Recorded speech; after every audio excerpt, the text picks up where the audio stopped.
కీర్తిశేషులు మేడ ధర్మారావు గారి పేరున వారి కుమారులు తండ్రి గారి ఆత్మ శాంతి చేకూరాలనేటువంటి ఉద్దేశంతో కళాకారులకు దేవస్థానంలో దానం చేస్తే నాన్నగారి ఆత్మ చేకూరుతుంది, శాంతి చేకూరుతుంది అనేటువంటి ఉద్దేశంతో మమ్మల్ని అభిమానించి 50 రూపాయలు కానుక ఇచ్చారు.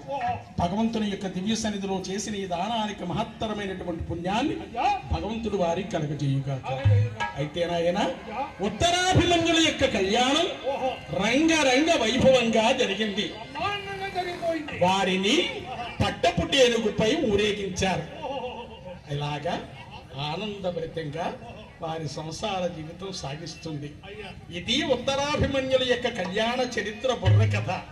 మహనీయులారా, మరి మా అడ్రస్సు మరి